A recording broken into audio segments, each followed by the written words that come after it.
European Middle Age cultures. Aegean and Eastern Mediterranean. The islands of the Eastern Mediterranean and the Aegean Sea form a natural link between the landmasses of the Middle East and Europe.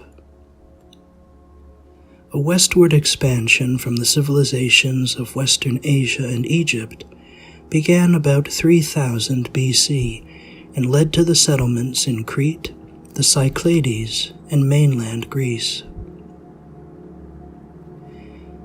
The fundamental difference between these and the earlier Neolithic cultures is that stone tools and weapons were replaced by those made of copper and, later, bronze. The Chalcolithic, or Copper Stone Age, lasting in the Aegean area from the early 3rd millennium BC to the beginning of the 2nd, is usually considered a part of the Greater Bronze Age, which was superseded by the Iron Age from about 1200 BC. The hallmark of the Aegean civilizations was the facility with which Asiatic motifs and techniques were adapted to form original local styles. In architecture, by far the most important achievement were those of the civilizations of Minoan Crete and Mycenaean Greece. Minoan Crete. The great maritime civilization of Crete crystallized around palaces such as those at Knossos, Phaestus, Ayatriada, Malia, and Tylissos. The immensely important Palace of Minos at Knossos, excavated and reconstructed early in the 20th century by Sir Arthur Evans, offers evidence of unbroken architectural and artistic development from Neolithic beginnings, culminating in a brilliant display of building activity during the third phase of the Middle Minoan period, 1700 to 1580 BC, and continuing until the invasion of the Aegeans in the 12th century. The palace, however, is essentially a structure of the late two Middle Minoan periods, 1800 to 1580 BC. It no doubt rivaled Middle Eastern and Egyptian palaces in monumentality. As in these, a quadrangular complex of rooms and corridors is grouped around a great central court, at Knossos roughly 175 by 100 feet, 50 by 30 meters. At the northern end, toward the sea, a grand portico of 12 pilasters gave access to the central court. At this end also is situated the grand theatrical area, a rectangular open-air theater perhaps used for ritual performances.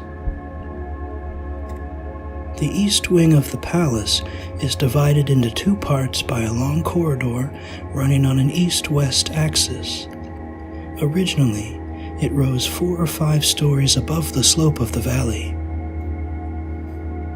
The southeast portion of the palace contains domestic apartments elaborately supplied with plumbing and flushing facilities, as well as a sanctuary. A wide stairway led to an upper story, which no longer exists. The northeast portion of the palace is occupied by offices and storerooms. The west portion is again divided by a main corridor, more than 200 feet long, running north and south. Behind this corridor, along the western side, was discovered a series of long, narrow storerooms containing great numbers of pithoi, or human-sized storage vessels for oil. On the other side of the corridor, facing toward the central court, are the rooms of state, including the throne room with its unique gypsum throne and world-famous griffin frescoes. Light was supplied from above by an ingenious system of light wells, and several colonnaded porticos provided ventilation during the hot Cretan summers. Brilliantly hued frescoes played an important part in both the interior and the exterior decoration of the palace. The development of the other Minoan palaces, Phaestus, Mallia, Iatriada, Tylissos, roughly parallels that of Knossos. Each has its special interest, and Phaestus is particularly fascinating due to extensive Italian excavations. Maritime hegemony enabled the Cretan sea kings to build these palaces in low and unprotected places. Consequently, there is a conspicuous absence of fortification walls, as contrasted to the great walls of the Mesopotamian palaces. Since Cretan worship seems to have been conducted largely in the open air, there are no real temples as in the Middle East. Yet the disposition of the various parts of the palace around the central court and the avoidance of outside windows as much as possible are characteristics that seem to indicate an early contact with the Middle East. A taste for long, straight palace corridors, as well as a highly developed water supply system, may also have been inherited from older civilizations to the east. The column made its first European appearance in the Cretan palace, where it is often employed individually to divide an entranceway. The development of funerary architecture in Crete proceeds from the old chamber ossuaries of the early Minoan period, 2750 to 2000 BC, to the developed tholoi, or beehive tombs, of the Masara plain and the elaborate temple tombs of Knossos that appeared at the end of the Middle Minoan period. On the crest of Minoan prosperity came the Great Crash. An invasion from the mainland about 1400 BC destroyed the palaces and resulted in the removal of power to Mycenaean Greece. Architectural remains in Crete of structures that are pre-Greek in design and yet were built subsequent to this catastrophe are very rare. Several country shrines belong to this post-destruction period, and at Praeneus, a unique temple building may date from as late as 700 BC. The doorway of this temple, now in the Archaeological Museum at Heraklion, has low reliefs on its architectural members. The opening above the lintel is flanked by seated figures, while the lintel itself is carved on its underside with figures of a goddess and of animals. That the Minoan tradition was not entirely extinct is indicated by the column that seems to have stood in the middle of this doorway, as at the Palace of Minos. Mycenaean Greece. The sudden architectural awakening of the Mycenaean Greek mainland is intimately connected with the zenith and decline of Minoan Crete, and can only be understood against the background of a long Cretan development. Unlike Minoan Knossos, the archaeological remains on the mainland are fragmentary. Knowledge of at least 3 sites, Mycenae, Tyrians, and Pylos, suggests a picture of Mycenaean architecture. The important architectural monuments visible today date largely from late Helladic times, 1580 to circa 1100 BC, and little earlier architecture is preserved. Fortification. The tremendous building activity of the 14th century BC reflects an age of warfare when powerful Greek-speaking kings built fortresses in key defensive positions on the mainland. The Cyclopean walls in which great blocks of irregular untrimmed stone fitted together without mortar were employed, of Mycenae and Tyrians, and the strategically placed Lion Gate at Mycenae were constructed in this period. The latter consists of 2 colossal door jambs that support a monolithic lintel. The wall above the gate is so constructed as to form a relieving triangle over the lintel, and this space is blocked with the famous relief panel of 2 heraldic lions, which has given the gate its name.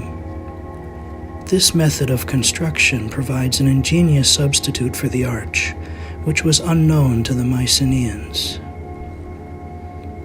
Also justly famed are the concealed galleries of Tyrians, where the primitive corbel vault, constructed of rows of masonry placed so that each row projects slightly beyond the one below, the two opposite walls meeting at the top, makes its first appearance in mainland Europe. Palaces. Mycenaean palaces have been unearthed at Mycenae, Tyrians, Pylos, Gla, and Philocope, Cyclades. The palace at Pylos is a typical mainland palace of the heroic age as described in the poetry of Homer. The characteristic plan comprises 4 elements. 1. A narrow court on which the structure fronts. 2. A double-columned entrance portico. 3. A vestibule, or prodomos. And 4. The richly frescoed domos, or hall proper. The latter had a fixed throne at one end and a central fixed hearth between 4 wooden columns that supported an open tower-like structure rising above the roof for light and ventilation. Archives, comparable to those of the Hittite kings at Bogazkoi, were associated with this palace. Private houses, such as been discovered at Mycenae, exhibit similar features as well as the basement storage magazines mentioned by Homer. Tombs. The earliest royal burials known from Mycenae are those of the 2 grave circles, the first discovered by Heinrich Schliemann in 1876, and the second by Alan J.B. Wass in 1951. These grave circles have no architectural character, consisting essentially of vertical shafts cut into the bedrock. More important architecturally are the tholoi. The evolution of these family sepulchres began in Minoan Crete, but culminated in the so-called Treasury of Atreus at Mycenae, now believed to have been constructed as late as about 1250 BC. This most impressive monument of the Mycenaean world is a pointed dome built up of overhanging or corbelled blocks of conglomerate masonry cut and polished to give the impression of a true vault. The diameter of this tomb is almost 50 feet. Its height is slightly less. The enormous monolithic lintel of the doorway weighs 120 tons and is 29.5 feet long, 16.5 feet deep, and 3 feet high. It is surmounted by a relieving triangle, similar to that over the Lion Gate, and decorated with relief plaques carved in a variety of colored stones. A small side chamber hewn out of the living rock contained the burials, whereas the main chamber was probably reserved for ritual use. 2 engaged half-columns, attached to the wall and projecting from it for about half their diameter of Cretan type, now in the British Museum of London, were secured to the facade, which was approached by a dromos, or ceremonial passageway, revetted with cyclopean blocks of masonry and open to the sky. Other tholoi, not as well preserved, exist at Mycenae and Orchomenos.